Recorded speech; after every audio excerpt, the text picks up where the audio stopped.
Buenos días a todas las personas que nos acompañáis aquí para conocer, algunos ya lo conocéis porque habéis participado del mismo, pero para ver el conjunto de todo el plan de acción de la Agenda Urbana Alcalá de Henares 2030.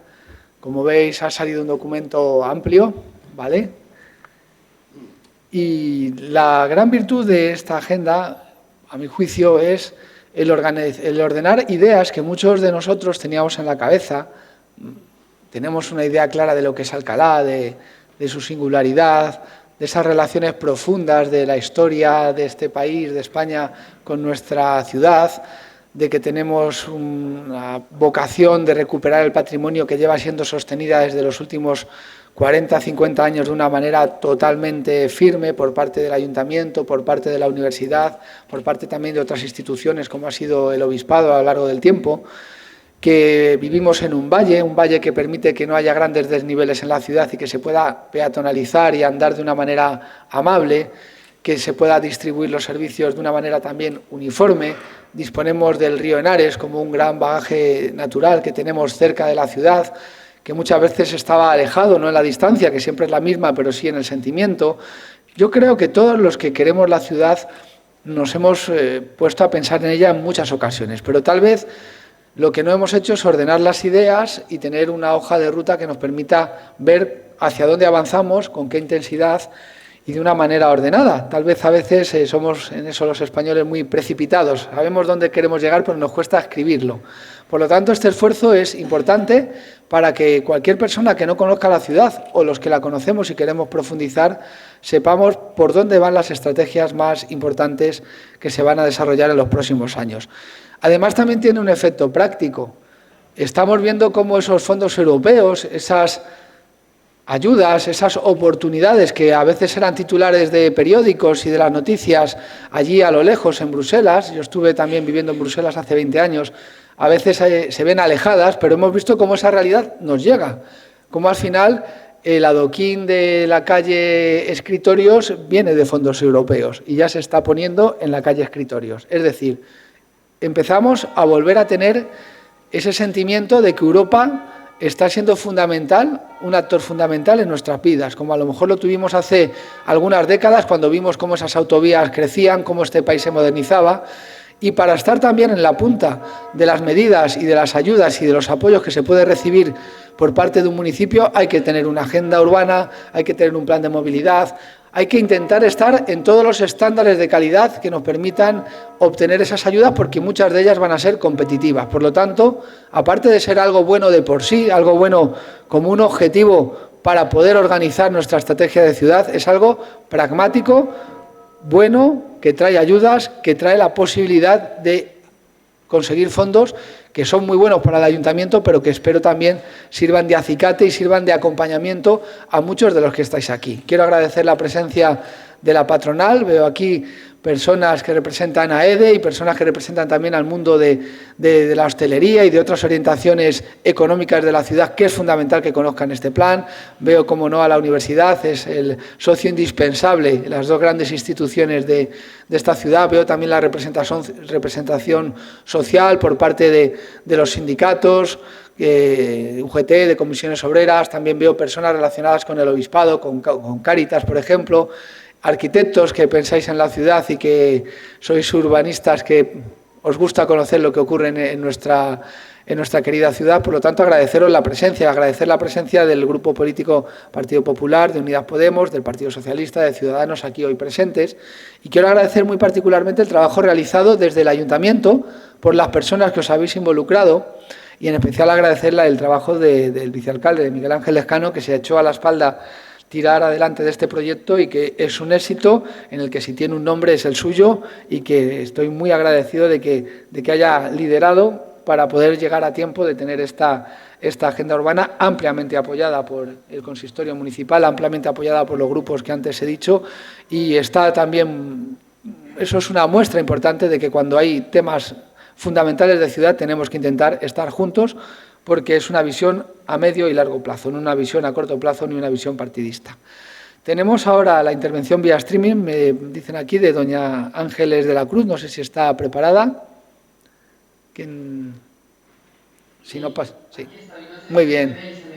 Bueno, pues Ángela de la Cruz es la subdirectora general de Políticas Urbanas del Ministerio de Transporte, Movilidad y Agenda Urbana. Estuvimos hace poco allí firmando el protocolo con la ministra en un acto pues, en que nos vimos muchos alcaldes y estuvimos realmente encantados de también poder estar en el Ministerio y poder intercambiar opiniones e iniciativas con el resto de ayuntamientos. Tienes la palabra, Ángela. Muy bien. Muchísimas gracias. Quiero, en primer lugar, como es de justicia, agradecer a que me haya invitado para intervenir unos minutos en esta jornada. Máxime en este caso en el que, como bien hace referencia el alcalde, tuve un problema para poder acudir al acto de firma de los protocolos de los planes de acción local de la agenda urbana que se celebró el pasado 7 de septiembre, creo que fue, y entonces lo pude compartir con todos ustedes, pues lo que fue esa alegría de ver que efectivamente este camino largo que nos ha costado mucho a todos, a los políticos, a los funcionarios, pues ha llegado a ese fin, por lo menos primero, que nos invita a ponernos a trabajar de inmediato con ese plan de acción, ¿no? Bueno, yo quería hablar unos minutos de la Agenda Urbana Española como un plan de acción, ¿no? Y el título que se le ha dado a esta breve intervención mía de la Agenda Urbana Española como una política palanca une perfectamente ese contenido, digamos, más intelectual de las agendas urbanas o de los planes de acción con la propia acción, con los planes de acción que conllevan. Este acto de presentación es una buena muestra de lo que estoy diciendo, ¿no? Se está presentando la Agenda Urbana de Alcalá de Henares y esto nos conduce directamente a esos más de 100 planes de acción local de implementación de la Agenda Urbana Española que ofrecimos a la Comisión Europea cuando le pedimos pues, esos 20 millones de euros para ayudar a los ayuntamientos españoles, a las diputaciones provinciales, a dotarse de este instrumento estratégico que desde el Ministerio entendemos que es tan valioso. Nosotros en el Ministerio hace ya 3 años, desde que en el año 2019 aprobamos la Agenda Urbana Española, iniciamos un proceso para localizar lo que en aquel momento ingenuamente nosotros llamábamos proyectos piloto de implementación de la Agenda Urbana a escala local, y digo ingenuamente porque estábamos pensando en unos 10 proyectos piloto. Y dijimos, bueno, si tenemos 10 ayuntamientos interesados en dotarse de un plan de acción, ciudades muy diferentes, de costa, del interior, de diferente población, ciudades con problemas de despoblamiento, ciudades dinámicas, pues podemos abrir un camino para que sean experiencias exitosas transferibles a otros lugares, ¿no? Nos vimos absolutamente sobrepasados por el entusiasmo y la ilusión de nuestros ayuntamientos y de nuestras diputaciones, que de 10 nos hicieron saltar inmediatamente a 20, a 30, a 40, a 50, a 60, a 70 proyectos piloto. Y lógicamente cuando llegaron los fondos europeos pues fue una ayuda importante para que otros muchos ayuntamientos que ya estaban trabajando de manera estratégica se sintieran atraídos por esta forma de llevar a la acción la agenda urbana y por ella la agenda 2030 en sus correspondientes municipios o territorios, ¿no?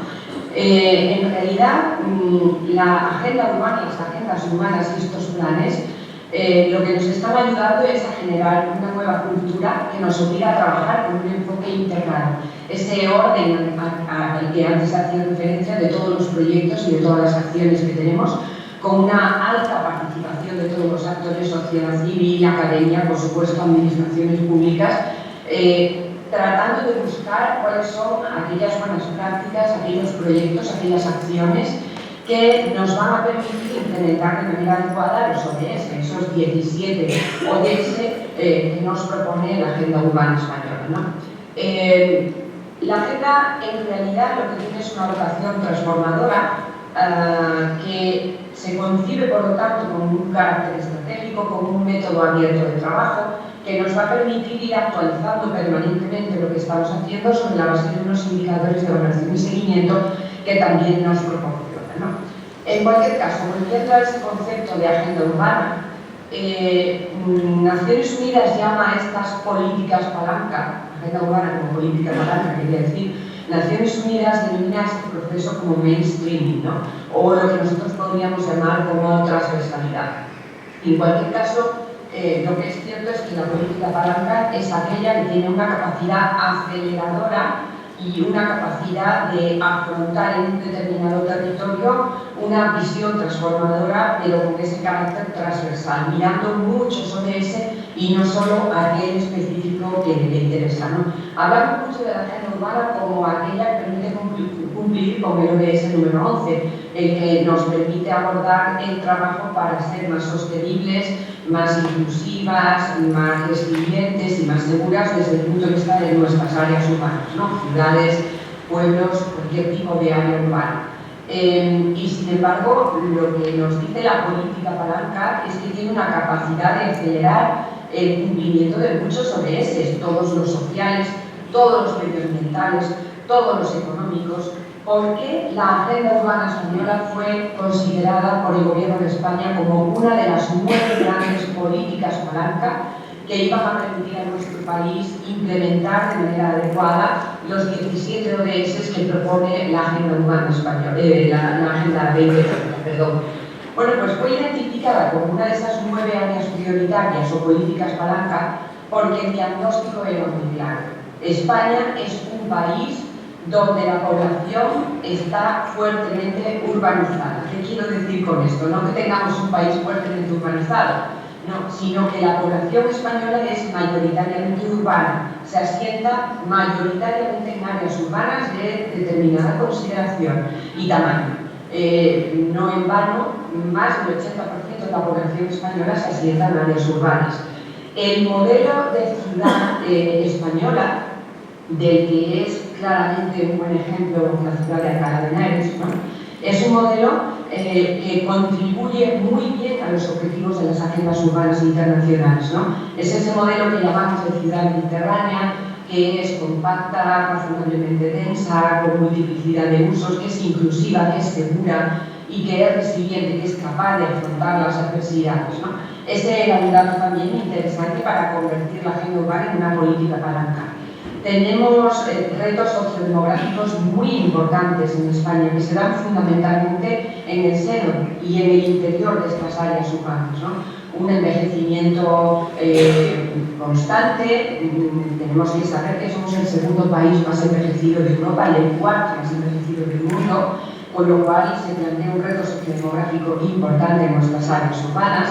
Tenemos un desequilibrio territorial importante, con ciudades muy dinámicas que atraen población continuamente y otras que se despueblan con ese fenómeno específico de desequilibrio territorial que es la España vaciada, ¿no? Tenemos problemas de ausencia de oportunidades para nuestros jóvenes que emigran y no es un lujo que podamos permitirnos.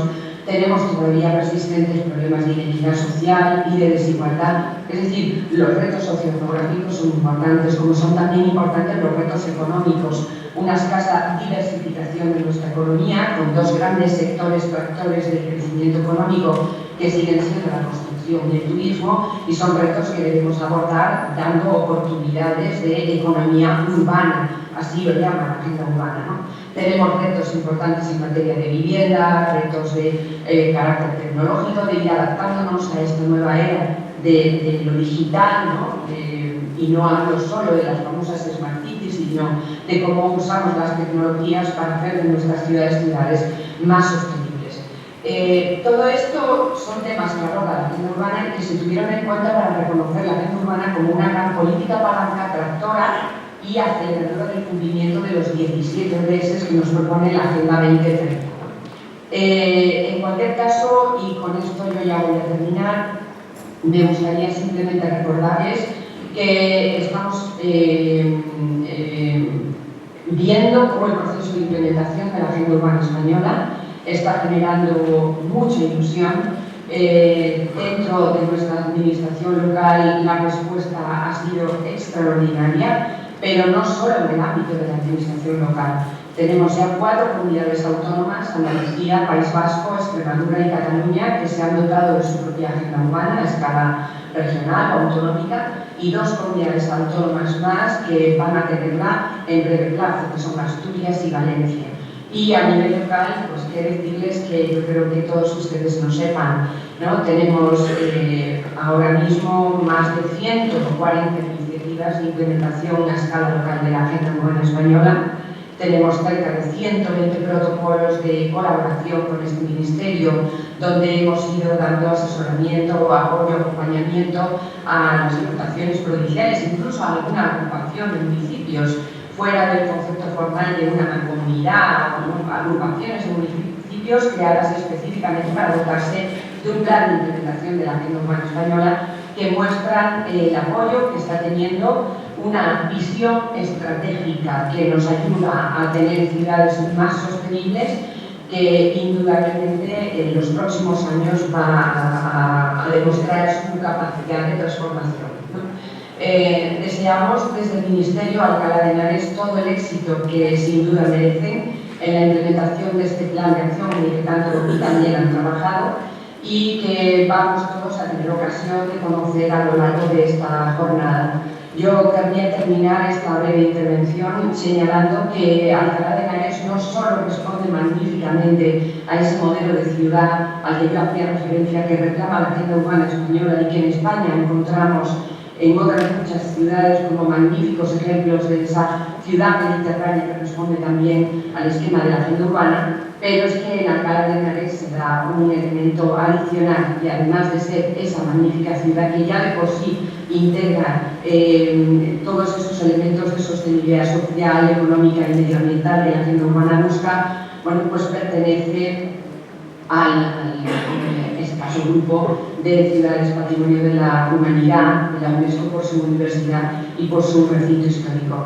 De modo que, lo dicho, les deseamos el mayor éxito en este plan de acción y estamos seguros de que así será. Muchas gracias.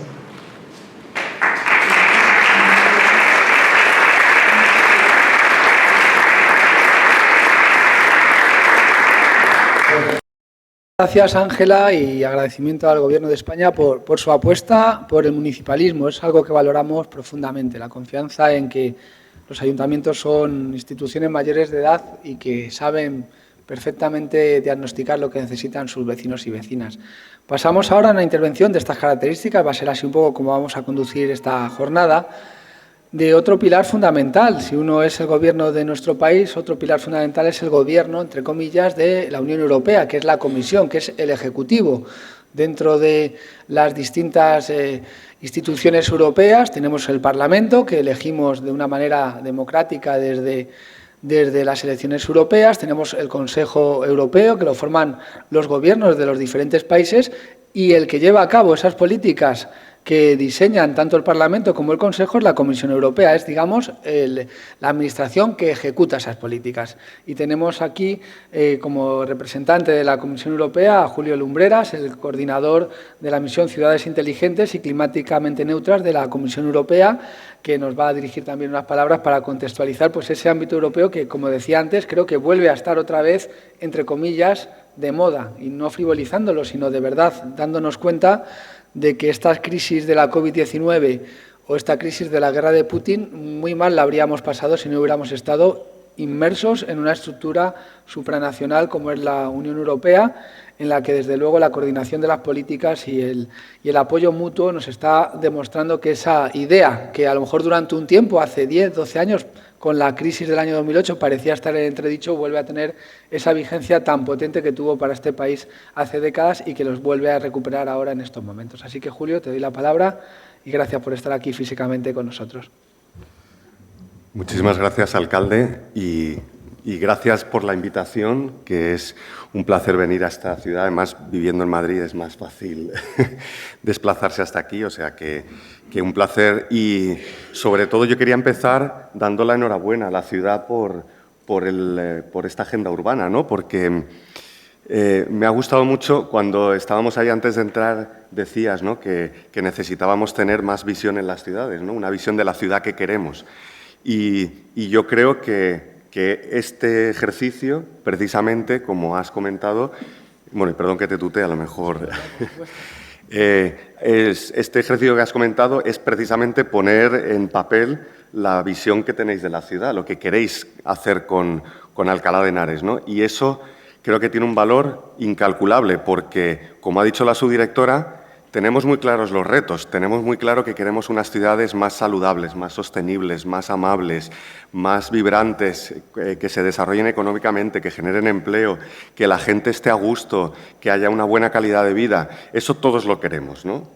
Pero lo que es difícil es cómo lo hacemos, ¿no? Es muy fácil decir que queremos hacer eso, pero ¿cómo lo hacemos? Y entonces esta agenda urbana es exactamente eso.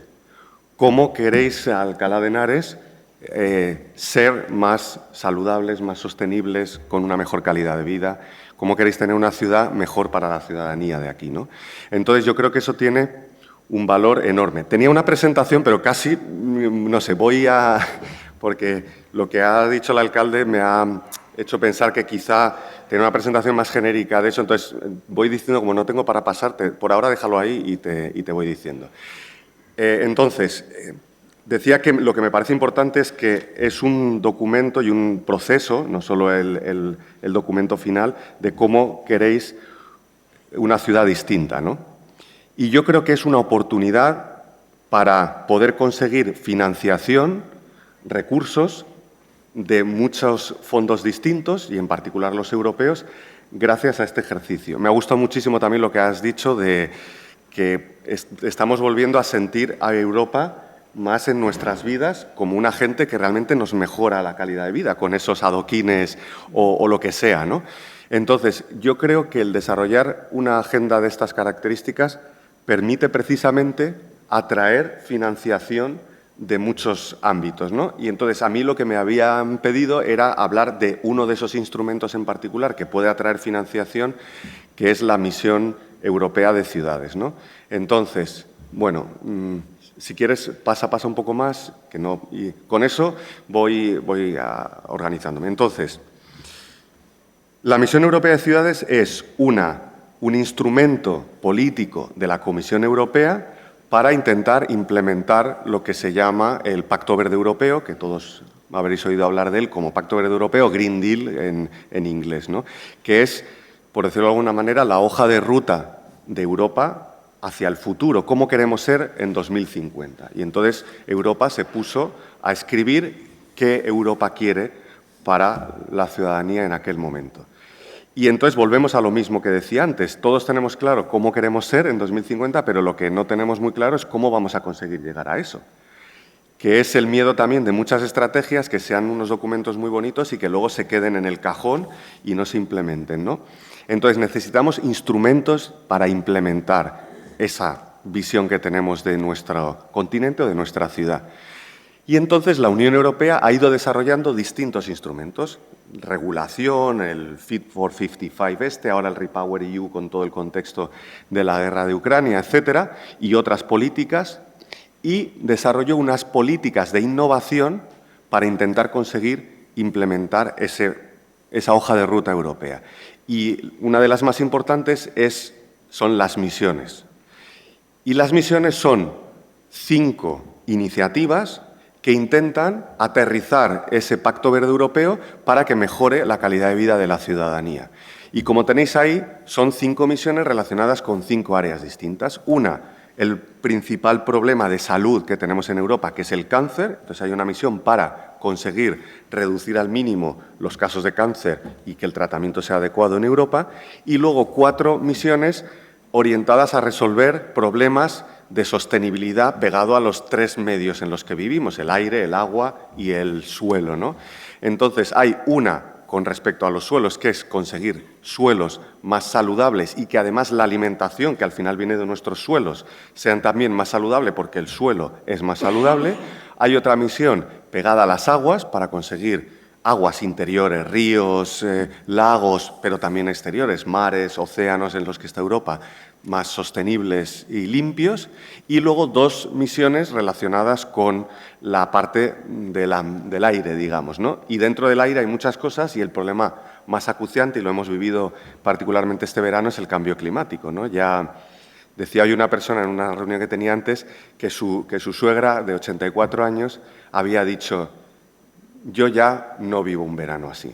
O sea, como diciendo, o sea, yo ya a mi edad, esto o que me vaya de este mundo o no puedo aguantar otro verano como el de este.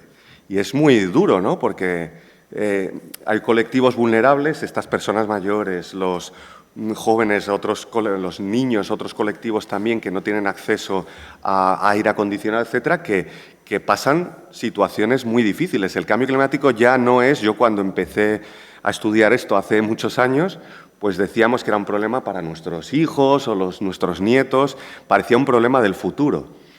Ya no es un problema del futuro, lo estamos viendo.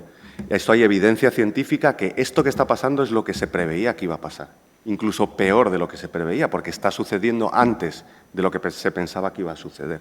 Entonces, es un problema real y por eso la Comisión ha planteado 2 misiones orientadas a resolver el problema del cambio climático. Una, en donde se producen la mayor parte de las emisiones, que son las ciudades, pues una misión para conseguir que las ciudades sean climáticamente neutras, que no emitan los gases de efecto invernadero. Y otra misión orientada a adaptarnos. Como vamos a sufrir ya estas consecuencias y ya no solo es conseguir que no pasen en el futuro, sino que las vivamos lo mejor posible, pues vamos a intentar adaptarnos al cambio climático y esa es la otra misión. Entonces, estas 5 misiones, pues como os digo, lo que pretenden es aterrizar el Pacto Verde Europeo. Y básicamente lo que hay detrás de una misión es algo como ir a la Luna, ¿no? Que es un poco en lo que se ha basado esto.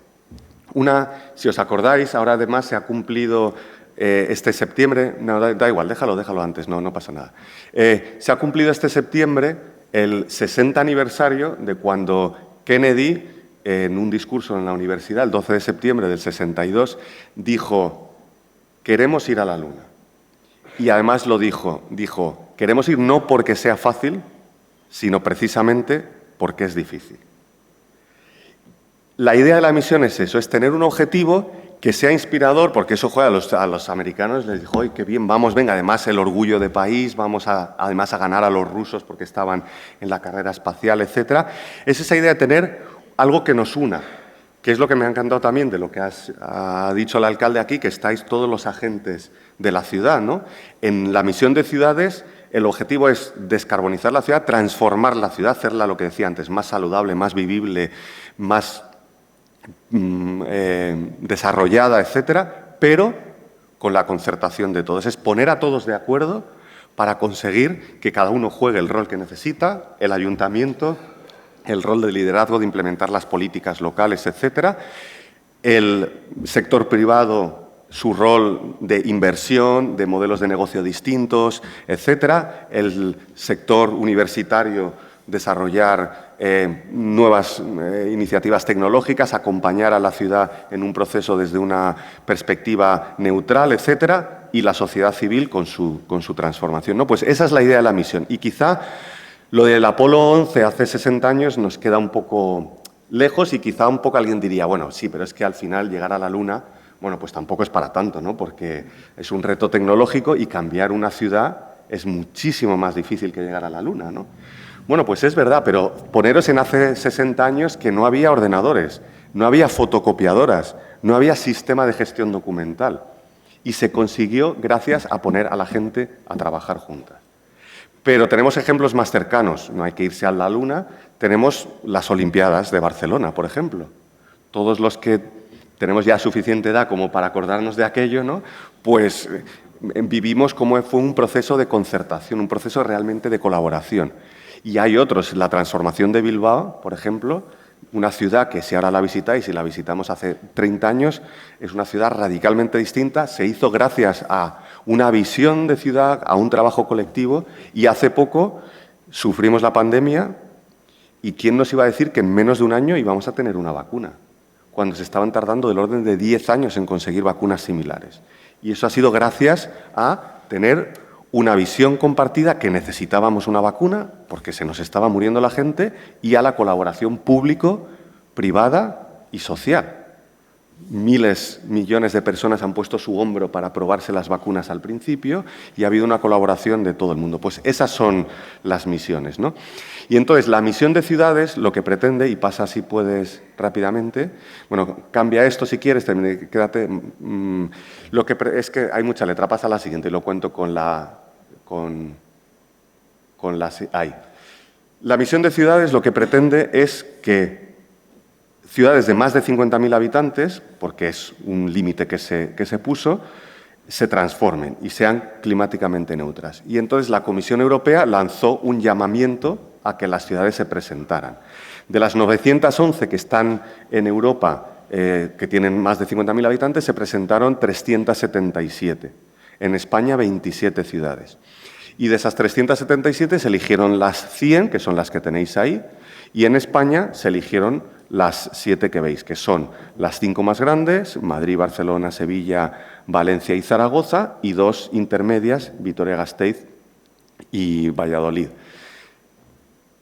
¿Qué pretende esta misión? Lo que pretende es que las ciudades se transformen, es decir, al final la agenda urbana, si miráis todos los objetivos que os habéis planteado, pues muchos de ellos, yo no sé cuántos, los técnicos que lo habéis hecho a lo mejor lo podéis cuantificar, pero a lo mejor el 50 o el 60% de los objetivos que hay ahí planteados son objetivos que al final conllevan un cambio en la movilidad, un cambio en cómo vivimos en nuestros edificios, en la forma en la que conseguimos la energía, un cambio en el sistema eléctrico también, y todo eso al final puede ser parte de la descarbonización de una ciudad. Entonces, la misión de ciudades lo que pretende es que haya medidas que consigan esa transformación de la ciudad descarbonizándose.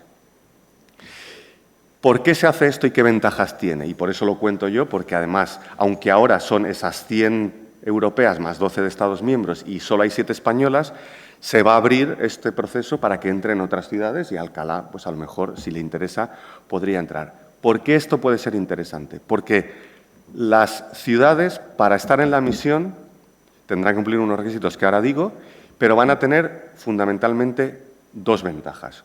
Una es que van a recibir un sello, lo que lo llaman Mission Label en inglés, el sello o la etiqueta de la misión, que va a dar acceso prioritario a esos fondos europeos, a esos Next Gen, a fondos estructurales, regionales, etcétera. Pero no solo a fondos de subvención, sino también a financiación del Banco Europeo de Inversiones. Y, por tanto, pues va a hacer lo que decías antes, que esa participación de Europa en las ciudades sea mucho más activa y consiga realmente apoyar en la transformación. Pero, además, lo que me parece casi más importante es que va a dar, el objetivo es que el sello dé confianza al sector privado para invertir en estas ciudades. Se ha hecho una estimación, si puedes ir hacia atrás, por favor, Dalia. A ver. Se ha hecho una estimación de qué, esto es para todas las ciudades europeas, de qué sectores se tienen que transformar y cuántas emisiones tienen que reducir, y pasa a la siguiente, ¿cuánto costaría eso? Esta fue una primera estimación, antes de saber quiénes eran las 100 ciudades. Para que os hagáis una idea, se estima que cada ciudad tiene que invertir para conseguir hacer esa transformación entre 10.000 y 30.000 euros por habitante. No me ha dado tiempo a mirar cuántos habitantes sois en Alcalá. 200.000 más o menos.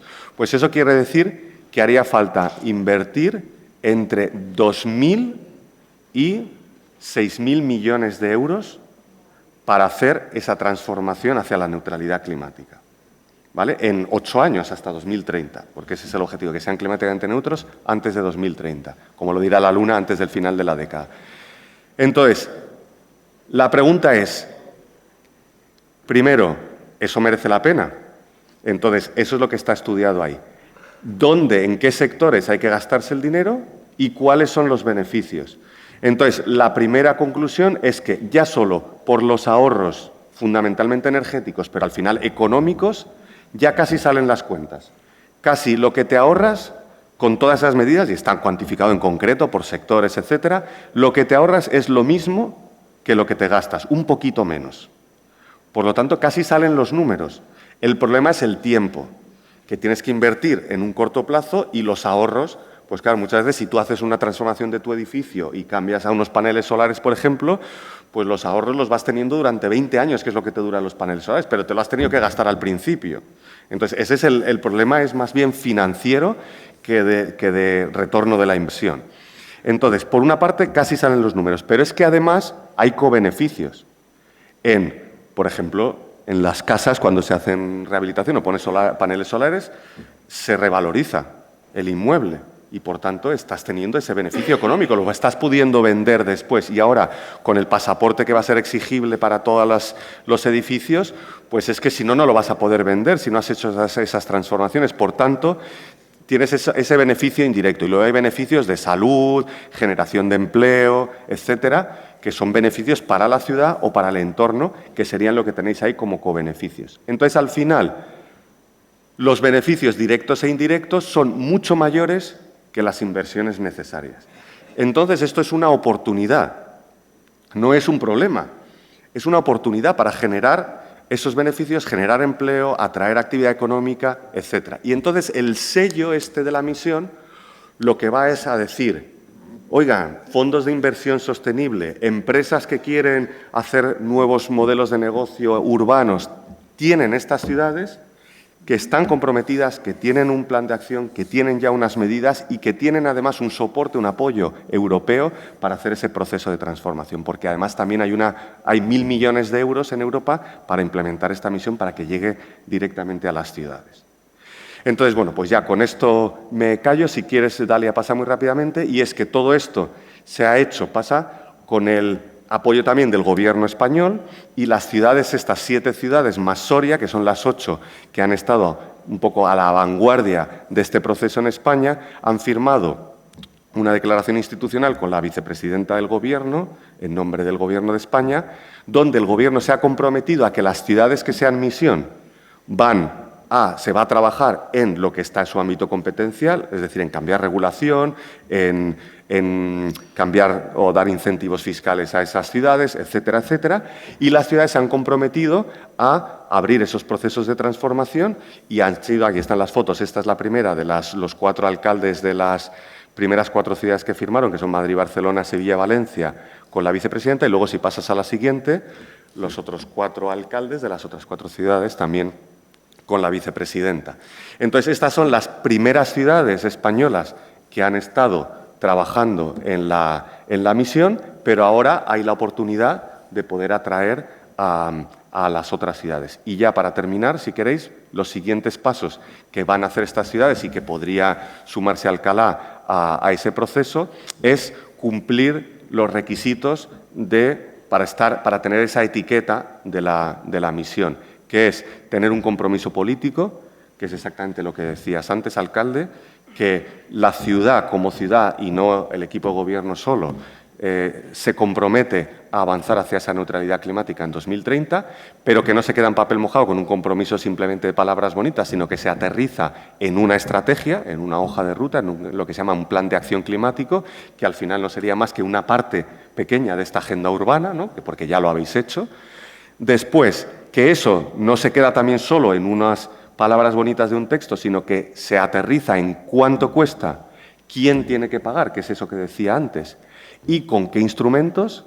Por cierto, entre esos 10.000 y 30.000 millones se ha estimado cuánto tiene que pagarlo en la corporación, el municipio en sus presupuestos, y en ningún caso es más del 15%. El grueso de la inversión tiene que provenir del sector privado, por supuesto, y de otros fondos europeos, internacionales, etcétera. Y eso es lo que se llama plan de inversión climático, que es, vale, ¿cuánto me tengo que gastar? ¿Quién se lo tiene que gastar? ¿Es presupuesto municipal? ¿Es una empresa? ¿Es la ciudadanía que se compra un coche? ¿Es una empresa que invierte en la ciudad? Lo que sea. ¿Y con qué instrumento financiero? ¿Es, pues, Next Gen? ¿Es una subvención de lo que sea? ¿Es un fondo verde? ¿Es un bono verde? ¿Es un fondo de inversión? ¿Es la inversión ciudadana? Lo que sea, un crowdfunding de la ciudad, lo que sea. Ese es el plan de inversión climático. Y la otra cosa que tiene que hacer cada ciudad, y que ya veo que vosotros habéis trabajado mucho, es desarrollar una coalición de actores locales que estén comprometidos por esa transformación. Es decir, pues eso, que sindicatos, organizaciones sociales, agrupaciones vecinales, ONGs, empresas, universidades, centros de investigación y la corporación, junto con incluso el gobierno regional y gobierno nacional, se comprometan a juntos hacer esta transformación, porque de lo que sí que estamos seguros es que esto solo va a suceder si lo hacemos juntos, porque la ciudad no puede sola, necesita a los otros actores y es la única manera de llevar a la práctica esta agenda urbana y de transformar las ciudades hacia la neutralidad climática o hacia lo que cada ciudad quiera. Gracias.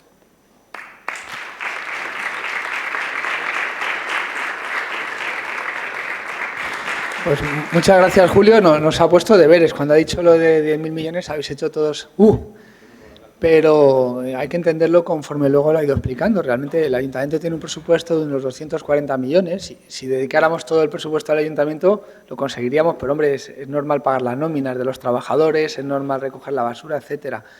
Yo estoy convencido que es un ejercicio que tal vez tendríamos que hacer, y en el marco del pacto local, aquí están los agentes, podríamos verlo.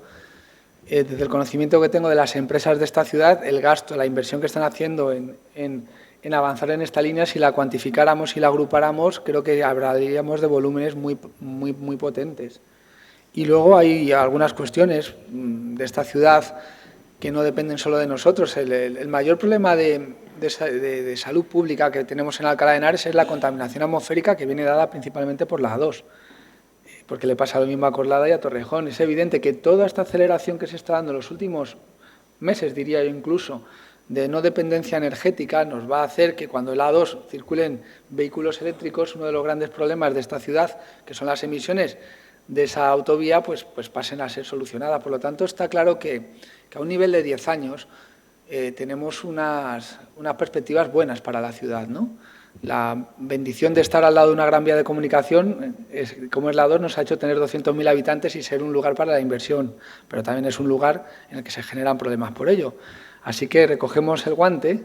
También señalarte un poco para que te lleves la reflexión, ¿no?, de que la mayoría de ciudades que participan en este primer marco son o muy grandes y capitales de provincia. Cuando analizas los presupuestos de las capitales de provincia, pequeñas o grandes, todas tienen un plus por ser capital de provincia que no tenemos otras, ¿no? Una serie de administraciones, de sedes de la Diputación, de herramientas que no tenemos, ¿no? Y eso también es algo a pensar. ¿Cómo podemos entrar en estas medidas? Ayuntamientos que, si echas cuenta de lo que recauda y de la población que tienen, siempre estamos bastante por debajo, en general, de esas capitales de provincia que, con el ordenamiento que tenemos en este país, pues tienen su privilegio, entre comillas, ¿no? Pero, desde luego, el reto está ahí y esos deberes pues los trataremos de llevar a cabo.